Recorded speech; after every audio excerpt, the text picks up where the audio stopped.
Good evening. Today I'm going to talk about DSM-5.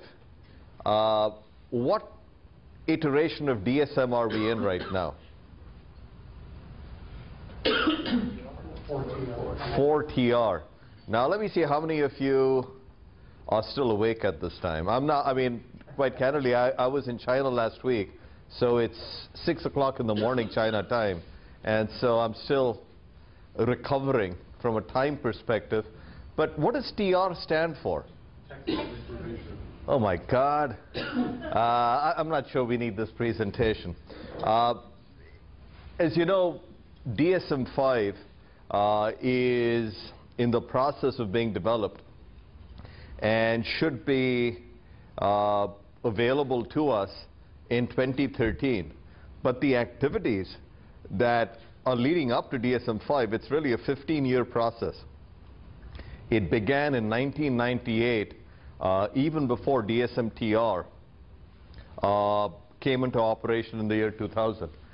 And if one looks at the history of DSM, and this is the Diagnostic and Statistical Manual for mental disorders and substance use, DSM-1, the very first iteration, came out in the 1950s. And this was at the time of the vets having returned from Second World War. Basically, there was a need to catalog mental disorders that they suffered from, and that was the principal driver behind DSM at that time. Now, this was also the time when the ICD-7 was developed. ICD-7 was developed in 1957, around the same time that DSM-1 was developed. And this was a new era with regards to the cataloging, classification of mental disorders. Because, as you know, ICD stands for the International Classification of Disease, and currently we're following ICD-10. So this was DSM-1. DSM-2 focused primarily on better defining the criteria for different conditions. Now DSM-3 was a very important change. So DSM-2, 1968, DSM, and for those of you who are tracking what was going on with ICD, ICD-8 was 1968, ICD-9 was 1978, DSM-3 was 1980. Now, there were a number of observations between 1968 and 1980 that led to the major changes in DSM-3, and I think this is important for us to keep in mind as we think about the challenges in our development of DSM-5. There were a number of studies in the late 1960s, early 1970s that found that people were diagnosing conditions very differently across the world. There was a series of studies looking at videotapes of patients with severe mental illness, adults with severe mental illness. 75% of the psychiatrists in the US made a diagnosis of schizophrenia, whereas 75% of the psychiatrists in the UK made a diagnosis of manic depressive insanity, which is now called bipolar disorder. And so obviously there was a significant difference in the way different conditions were diagnosed.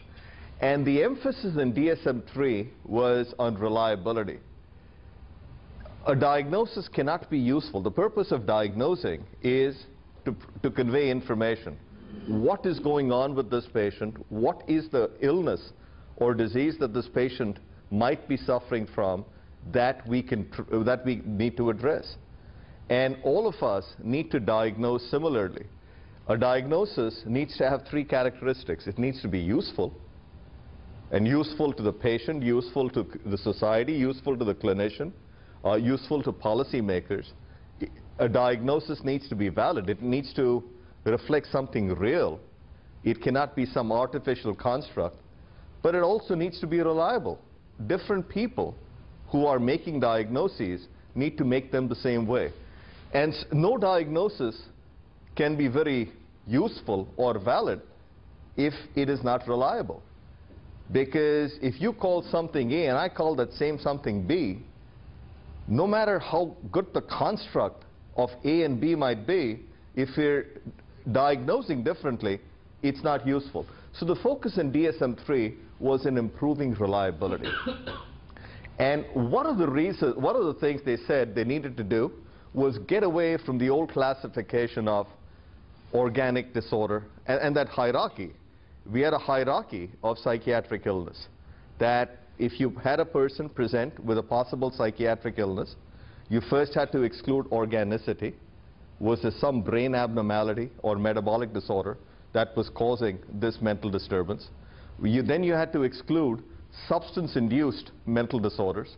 Then you considered psychosis. Was this a psychotic disorder, either schizophrenia or a delusional disorder or manic depressive insanity?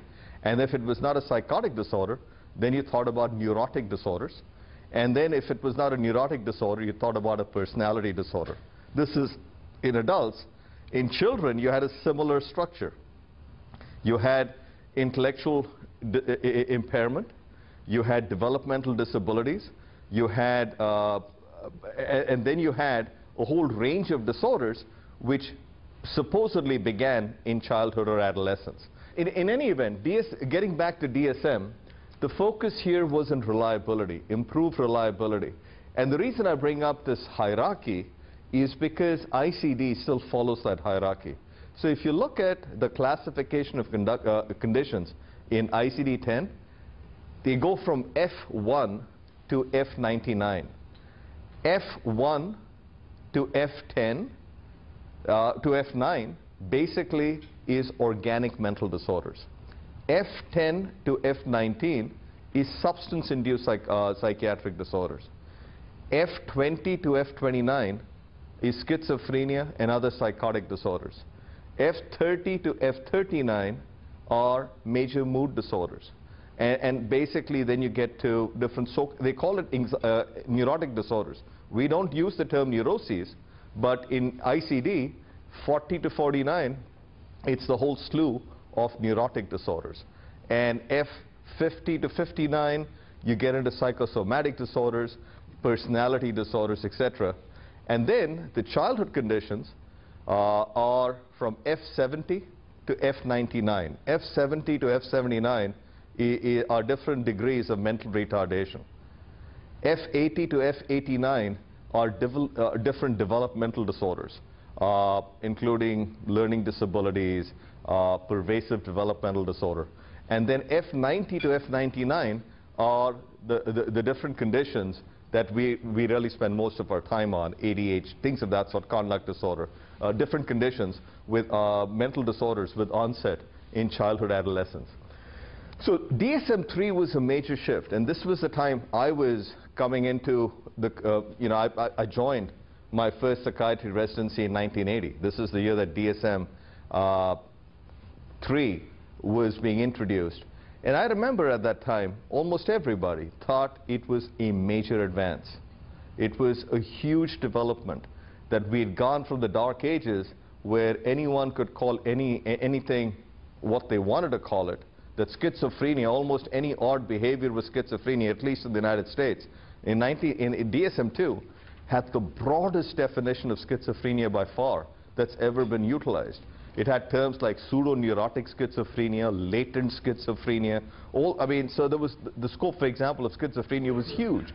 And so DSM-3 was going to bring order to our understanding, description, and definition of different psychiatric disorders.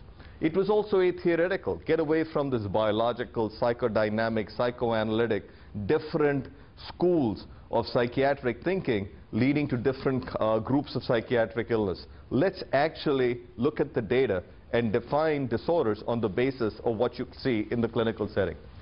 DSM-3R 1987, it broadened some criteria and then it eliminated hierarchies, and you'll see the effect of that. One of the things that that DSM-3R did was it said, we're going to get away from these hierarchies. No more, you've got to exclude organicity.